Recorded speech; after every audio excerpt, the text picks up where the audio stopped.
कर दिए वोटर्स के। कैसे? जो 2024 में वोट डाले, आप ये बोल रहे कि अब वोट नहीं डाल सकते। अनलेस एंड अनटिल कोई रीजनेबल बेसिस तो होना चाहिए ना। आप जो कर रहे हैं उसका कोई रीजनेबल बेसिस नहीं है। तो ये खुद आर्टिकल 14 ऑफ द कॉन्स्टिट्यूशन का जो फंडामेंटल राइट है उसका ग्रेव वायलेशन है। जो लोग 2024 में वोट डाले उनको आप बोल रहे कि अब आप 2025 के इलेक्शन में वोट नहीं डाल सकते जब तक कि आप अपना बर्थ सर्टिफिकेट, अपने माँ का, अपने पिता का बर्थ सर्टिफिकेट नहीं बताएंगे। तो ये खुद ये आप एक वो कर दिए। अच्छा, मिसाल के तौर पर अगर कोई बिहार में कोई पार्लियामेंट इलेक्शन में फर्ज करिए कोई 20,000 वोट से कोई सीट हार गया, कोई पार्टी का कैंडिडेट, और आप ये बोलेंगे समर इंटेंसिव रिविजन में कि यहां पर 20,000 नाम गलत थे, इलीगल माइग्रेंट्स से शिफ्ट हो गए, तो फिर 24 का इलेक्शन चैलेंज करना तो मेरे को, फिर आप मेरे को चैलेंज कर दो 24 का इलेक्शन। ये क्या कर रहे हैं आप? और दूसरी तीसरी छठी बात यह है कि बिहार में जो सिविल रजिस्ट्रेशन सिस्टम है, सिविल रजिस्ट्रेशन सिस्टम ये बोलता है कि 2000 में बिहार में रजिस्ट्रेशन ऑफ बर्थ का परसेंटेज खाली 3.7 था 2000 में, और पूरे इंडिया में 56.2 था। 2004 में बिहार में रजिस्ट्रेशन ऑफ बर्थ था 11.5%, 2005 में 16.9 था। वैसे ही उसी पीरियड में कंट्री में 60.4 था 2004 में, 2005 में 62.5 था। आप जो क्या बोल रहे भी, आप क्या बोल रहे कि इलेक्टर्स जो 1787 के बाद पैदा हुए उन्होंने अपना date of birth, place of birth बताना, फिर जो 1987 से 2/12/2004 तक पैदा हुए वो लोग अपना डेट ऑफ बर्थ देना, प्लेस ऑफ बर्थ बताना, अपने माँ का या पिता का देना, और जो 2/12/2004 के बाद पैदा हुए वो अपने माँ, अपने बाप का, अपना खुद का देना। अरे भाई, बिहार में 2000 में 3.7 था रजिस्ट्रेशन ऑफ बर्थ, 2004 में 11.5, 2005 में 16.9। आप बगैर किसी पॉलिटिकल ऑल पार्टी मीटिंग बुलाए, कंसल्टेशन करें, आप पूरी वोटर लिस्ट का रिफॉर्म कर रहे हैं। अगर आपको पायलट बेसिस पे करना था तो कोई यूनियन टेरिटरी का करते, आप दिल्ली का करते, चंडीगढ़ का करते। आप पूरे इस तरीके से कर रहे। और एक हमारे को एप्रीहेंशन जो है वो ये है कि आप बीएलओस को अनब्रिडल्ड पावर्स दे दिए, अनब्रिडल्ड पावर्स दे दिए कि वो अगर जाएगा, कोई घर पे नहीं मिलेगा तो वो रिपोर्ट कर सकता ईआरओ को, एईआरओ को, और एईआरओ उस केस को रिफर कर देगा कॉम्पिटेंट अथॉरिटी को सिटीजनशिप एक्ट 1955 के तहत। तो ये एनआरसी हुआ नहीं हुआ, बताओ हमारे को। अरे completely wide unsupervised power AERO को ईसीआई ने दे दिया। इससे ना सिर्फ डिसएनफ्रेंचाइजमेंट होगा बल्कि lead to loss of livelihood होगा।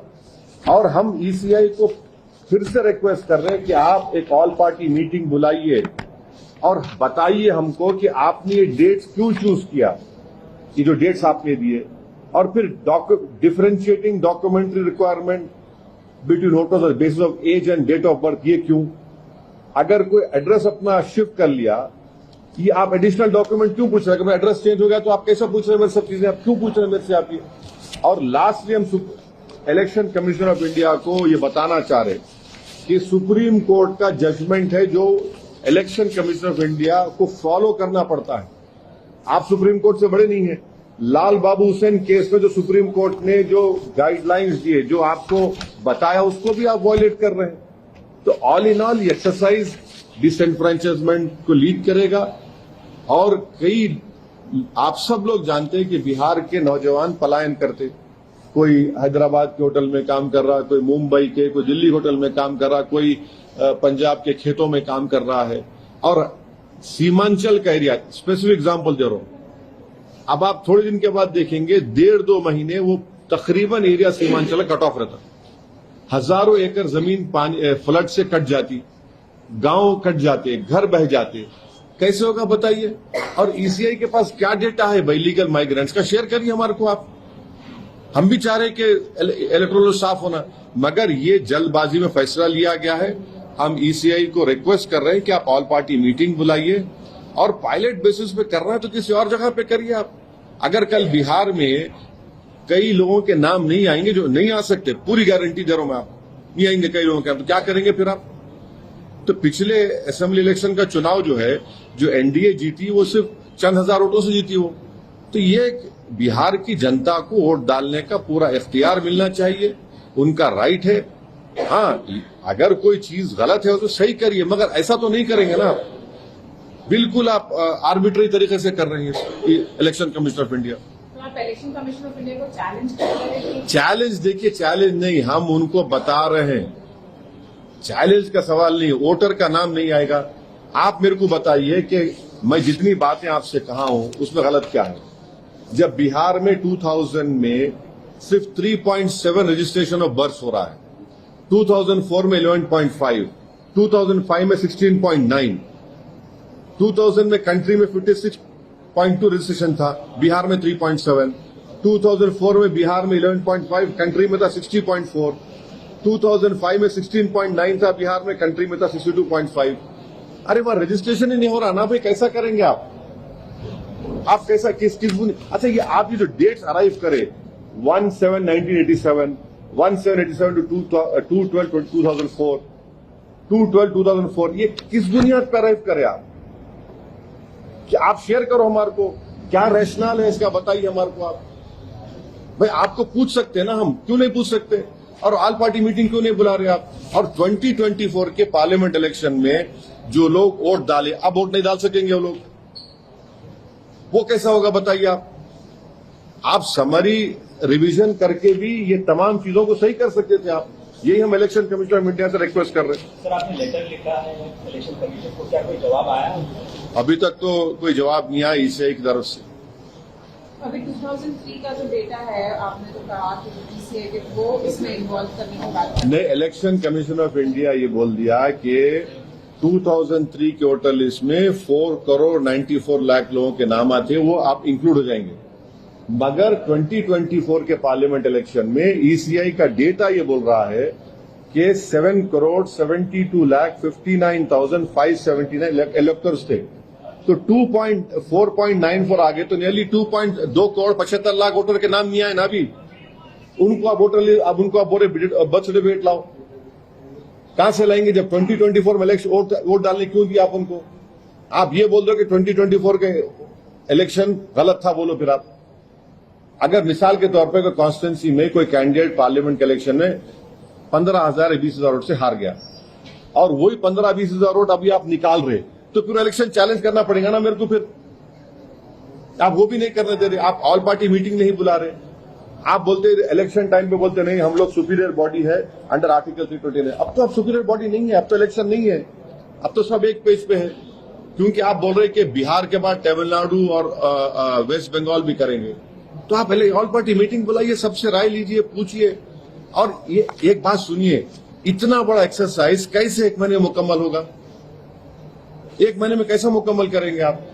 अभी तो सीमांचल के एरिया में तो फ्लड शुरू हो जाएंगे, कई इलाके बिहार के पानी में डूब जाते।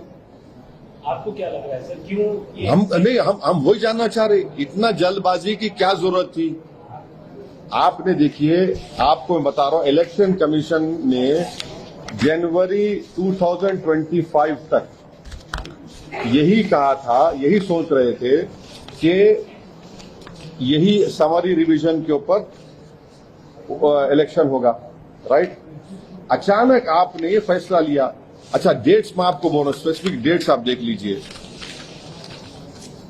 23 अप्रैल को इलेक्शन कमीशन ने पॉलिटिकल पार्टीज के बीएलओस को, माने 10 रिकॉग्नाइज पॉलिटिकल पार्टीज को 2 डे का ट्रेनिंग दिया।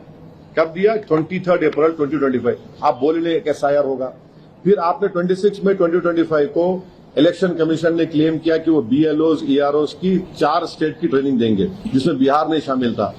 तो उसमें क्या एसआईआर का कुछ बात हुई क्या? अच्छा, अब जब कमीशन ये बोल रहा है कि ये किस लिए कर रहे हैं आप ये बोल रहे हैं कि rapid urbanisation, frequent migration, non reporting of deaths, inclusion of voters, inclusion of names of foreign illegal electoral roles.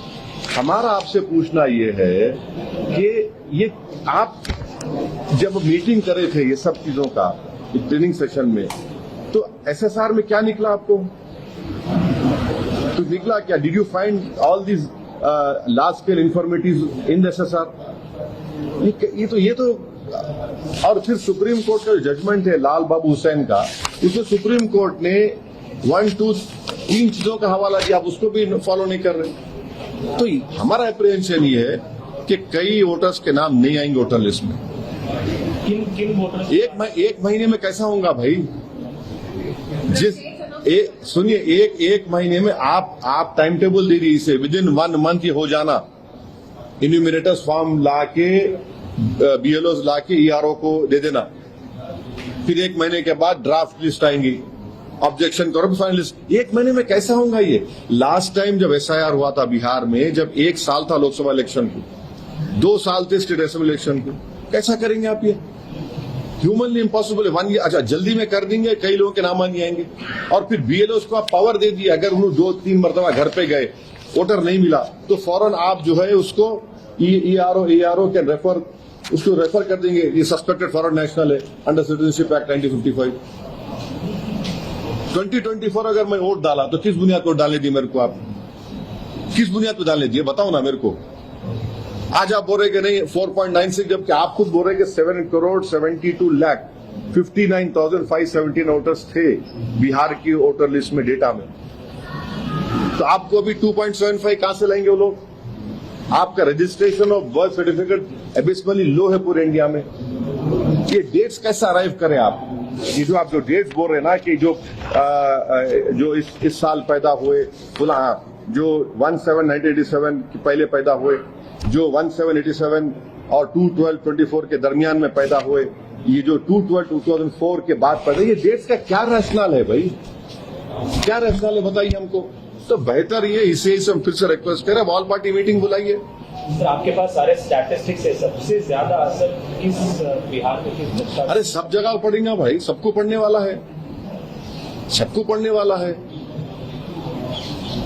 कई इलाके अब बाढ़ पीड़ित हुआ थे अब बिहार में। कांवड़ यात्रा को लेकर भी जो है वापस शुरू हो गई है, सभा में बयान आ रहा है।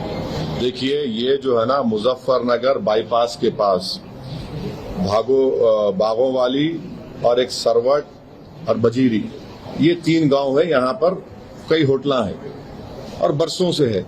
ये समझ में नहीं आ रहा कि 10 साल पहले इन जगहों पर कुछ नहीं होता था, पीसफुली सब कांवड़ यात्रा जाते थे। अब ये क्यों हो रहा? और फिर वो होटल पे गए, एक पकड़ लिए एक आदमी को, उसका आधार कार्ड दो, बोले वो नहीं। ये होते कौन? ये विजिलेंटी होते कौन ग्रुप्स? ये सरकार चला रहे या फिर एडमिनिस्ट्रेशन सरकार चला रहा? उसका आधार कार्ड नहीं मिला तो बोले पैंट उतारो। क्या ये गंदगी है? और फिर बाद में मालूम हुआ पुलिस नोटिस दी। नोटिस देने से नहीं, उनको अरेस्ट करो, रोको आप उनको। अगर पुलिस अपना काम नहीं कर रही तो ये सब विजिलेंटीज कर रहे वहां पर। ये खुद गवर्नमेंट बने हुए हैं, सुपीरियर गवर्नमेंट बने हुए हैं। तो सर ये तो इंडियन अलायंस के नेता भी ये कह रहे हैं कि ये यात्रा को हेटरेट में नहीं बदलना चाहिए, अगर सरकार सपोर्ट कर रही हो तो ठीक है। नहीं, कोई हेटरेट नहीं, कोई हेटरेट की बात नहीं कर रहे। जाके तुम्हारा पैंट उतारो, तुम क्या बोलते हैं? उनके कोई लीडर को बोले तुम्हारा पैंट उतारो, क्या बोलते हो लोग? एसपी के अरे क्या बात कर रहे हैं? वो जो बेचारा, उसका नाम गोपाल है। क्या है तमाशा है? किसको राइट है जाके होटल में? कौन है आप बोलने वाले? किसके? आप जाते कैसे होटल में? आप हु आर यू? आप पुलिस है। सुप्रीम कोर्ट ऑर्डर दिया last time, supreme court order आज भी रिलेवेंट है। आप होते कौन जाने वाले वहां पे? तुम्हारे को धरना देना है, तुम जाके धरना, तुम होटल में कैसे जाते? तुम किसकी होटल में? तुम होते कौन? तुम गवर्नमेंट है, तुम कानून है, कौन है तुम? एसपी के जो फॉर्मर एमपी है वो क्वेश्चन कर रहे हैं कि who gave them the right to make people take off their pants, and also is there any difference between the terrorists and people who open fire on in Belgaum? See that I don't speak for any other political party. I speak for my political party, which I have said. अब उनका मैं कहीं को बोलूंगा, उनके पास है, उन्होंने बोलते मैं क्यों बोलूंगा? क्या बिहार में कम्युनिटी के नाम पर जो है ये, देखिए, किसी सिटीजन को जाकर होटल में घुस के ये तुम्हारा नाम बोलो, आधार कार्ड दिखाओ, अरे तू होता कौन भाई? तू होता कौन पूछने वाला? और सरकार क्यों अलाउ कर रही है लोगों को?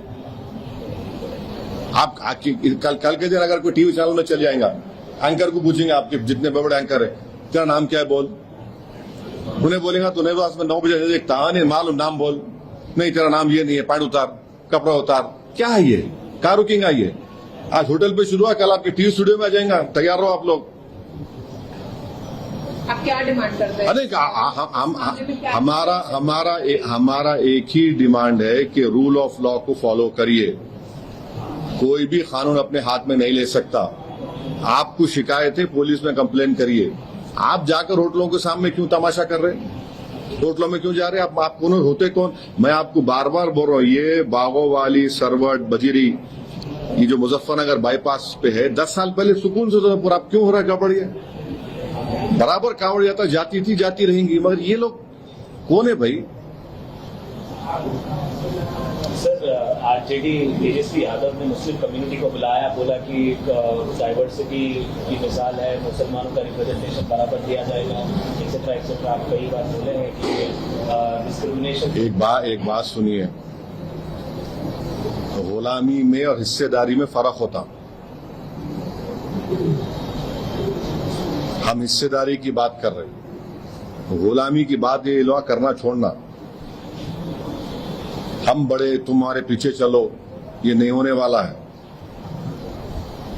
अगर आप हिस्सेदारी की बात कर रहे तो फिर सबको बराबर हिस्सा मिलना चाहिए। आप ये बोलेंगे नहीं तुम हमारे गुलामी करते रहो, हमारे लिए चादर बिछाओ, दरी बिछाओ, ये नहीं होने वाला है। सर कांग्रेस के नेता अजय कुमार कहते हैं कि सिक्किम नेबरिंग कंट्री है, कैसा दिखता है? हाँ भाई, उनसे पूछ लो भाई, अभी तक तो ऐसा नहीं है ना इंडिया का हिस्सा। आप उनसे पूछ लो। अरे हर एक का मेरे से पूछता रहे भाई तू। अच्छा, कल जो हादसा हुआ उसके बारे में बता। हाँ बिल्कुल तकलीफदेह हादसा है, बहुत तकलीफदेह हादसा है। ये गवर्नमेंट इंक्वायरी ऑर्डर करे और क्यों हुआ मालूम करे। इतनी बड़ी तादाद में 38 लोगों की मौत हुई है, इसमें झारखंड के भी कई लोग हैं और डीएनए टेस्टिंग हो रही है, और ये दोबारा ऐसा ये चीज नहीं होना, ये बहुत तकलीफदेह बात है। सर एफआईआर में ये क्लियरली मेंशन है वो ओल्ड मशीनरी यूज किया गया, मतलब कंप्लेनेंट के एलिगेशंस आ रहे हैं, पर भी कह रहा है कि हमारे मतलब रिसेंट वहाँ पे इंस्पेक्शन भी हुए, फैक्ट्री के डिपार्टमेंट भी कह रहा है कि वो रूल्स फॉलो कर रहे थे। मगर जो भी है, इतना बड़ा हादसा हुआ है, कभी तेलंगाना में, आंध्र प्रदेश में ऐसा हादसा नहीं हुआ। मतलब ये मुझे उम्मीद है कि जब चीफ मिनिस्टर रेवंत रेड्डी वहां पर गए, अपने 4 कैबिनेट मिनिस्टर्स को लेकर गए, मुझे पूरी उम्मीद है कि वहां पर ये जो आप बता रहे, ये सब चीजों का इंक्वायरी में नोट लिया जाएगा। और हम चीफ मिनिस्टर रेवंत रेड्डी से डिमांड करते हैं कि अगर वो फैक्ट्री वालों की गलती रही तो बराबर कानून को अपना काम करना चाहिए, and they should be taken to task. जी, इस बार बिहार के चुनाव में मुसलमानों का कितना बहुत ज्यादा, कितनी कह सकते हैं कि कितनी रिस्पॉन्सिबिलिटी होगी? और साथ अरे क्या मुसलमान दूसरों की नहीं है, क्या अपर कास्ट की नहीं है? नहीं सुनिए, अरे आप लोगों का देता है खाली बस। नहीं सुनिए, अरे मैडम सुनिए, अपर कास्ट की जिम्मेदारी नहीं है चुनाव में, ईबीसी की जिम्मेदारी नहीं है चुनाव में, दलित समाज की नहीं है, खाली मुसलमान। अरे हम ही वोट डाल, दूसरे नहीं डालते क्या वोट? आप लोग पूछना अपर कास्ट किधर वोट डालेंगा, ईबीसी किधर डालेंगा वोट, ओबीसी किधर डालेंगा वोट, दलित समाज में मांझी है, पासवान है, हाँ उसमें चमार भी है, फिर मुसलमान है, अब वो सब खाली मुसलमान। अरे अच्छा दिखता मुंह से बोलने से, टीआरपी बढ़ती है, मगर सब जन वोट डालते ना। आप कितने सीट पे करना चाहते हैं? हाँ अभी अब टाइम है। किसी के साथ अलायंस करना, आपका क्या है? आप साथ में चलने की बात कर रहे हैं सर, गुलामी की बात नहीं कर रहे, लेकिन यहाँ की जो सरकार है, यहाँ पर एक मुस्लिम रिप्रेजेंटेशन अभी तक नहीं हुआ है, लगभग 2 साल होने आ रहे हैं। कहाँ पे? या तेलंगाना की सरकार मुस्लिम रिप्रेजेंटेशन कहाँ पे मिनिस्टर नहीं है? मिनिस्टर नहीं है तो सीएम तो है ना, सीएम है ना, सीएम से बड़ा कोई हो सकता है क्या बोलो? अब हर चीज का जिम्मेदार मीर पर बुला रहे, हम लोग आए ना, मैं हूं ना, और क्या है, सब है, सीएम है, इतने हुए पूरे देखो बैठे हुए, पूरे जीत के आए सो लोग। देखिए एक मिनट ठहरो, जीत के आए सो लोग पूरे बैठे हुए यहाँ पे, अब जो हार पार्टी से मिलकर सुनो तो सही, जो हार गए सो मैं क्या करूं? देखो जो जीत किया है, जो जीता वो सिकंदर ना। आपकी पार्टी से बनाना चाहिए क्या सर? अगर नहीं, हमारे को कोई शौक नहीं। हम पहले ही बोल चुके हैं कि हम रेवंत रेड्डी 5 साल मुख्यमंत्री हैं तेलंगाना का, और हम उनकी पूरी सपोर्ट करेंगे तेलंगाना के डेवलपमेंट के लिए। और उन्होंने हेड कर रहे स्टेट को। अब मेरे को क्यों पूछ रहे आप? एक मिनट, तुम्हारे घर में क्या पकड़ा मैं पूछता हूँ आके तुम्हारे को। तुम क्या फल्ली खा रहे? अरे तुम फल्ली खा रहे, तुम दाल खा रहे, मैं पूछता हूँ क्या? नहीं पूछता ना। तुम्हारा घर का मामला है, मेरे घर में क्या हो रहा मैं बोल सकता हूँ। अब मैं ये क्या है, ये दीवारा कूदने की आदत गलत है लोगों को, नहीं रहना ऐसा। बिहार इलेक्शंस में आप किसके साथ जाएंगे? मतलब ये भी सजेशंस आ रहे हैं, मतलब ये भी इंडिकेशन आ रहे हैं कि आप किसी के साथ जा सकते हैं, वो कौन है भी वो भी इंडिकेशन आ रहे हैं। तो आप अगर क्लैरिटी दे देंगे तो। हमारे state president, MLA, senior leader जनाब अख्तर ईमान साहब को पूरा हम इख्तियार दिए। आप इलेक्शन में जो स्ट्रेटजी आप बनाना चाहते आप बनाइए, और देखेंगे क्या होता। वो तैयार होते नहीं होते नहीं मालूम राजद वाले। हम क्योंकि आप नहीं बोलते वोट का लिए, वोट काट लिए। आप इतने सवालात कर रहे, एक बार नहीं पूछे मेरे 4 एमएलए कौन चोरी किए। हाँ, क्या बोले तो आप पूछ रहे। छोड़ो वो अब आप बोले तो आपको याद आया, ना तो कहाँ याद आ रहा था, नहीं तो भूल गए थे आप। अरे अभी आप क्या पूछे मैडम? अभी आप क्या पूछे? मुस्लिम वोट। आप 4 एमएलए नहीं पूछे मेरे। हाँ ठीक है, अख्तर सुन तो अरे तुम ऐसा मॉबलिंग से मत करो मेरे को। नहीं सुनिए, आप पहले अख्तर ईमान साहब बात कर रहे, क्या होता देखेंगे। नहीं है तो हम चुनाव लड़ेंगे भाई, दबा के लड़ेंगे। जिससे भी सबसे बात कर रहे हो उन्होंने इंडिया अलायंस के साथ जाने के चांसेस कुछ है क्या सर? क्लियरली पूछ रहा हूँ। नहीं, ये क्लियरली कैसा बोलेंगे? क्लियरली कैसा बोलेंगे आपके तरफ से? नहीं, अगर आपको मैं बोलूंगा कल तुम्हारे को बेटा होता है, बेटी बोलो, कल बोल सकते हैं, तुम नहीं बोल सकते ना, तो टाइम लगता ना उसको। सवाल ये था कि नहीं, नीतीश कुमार से कैसा बातचीत करेंगे? समंदर के 2 किनारे कैसा एक हो सकते? नीतीश कुमार की वजह से तो सब ये दिन देखने में आ रहा है। आसिफ जी, मेरा सवाल ये है कि पिछली बार का जो आपका एक्सपीरियंस रहा है, उसके बाद अब कितना फैक्टर होने वाला है इस चुनाव? नहीं, हम तो बराबर वहां पर एक पॉलिटिकल फोर्स थे, है और रहेंगे इंशाल्लाह।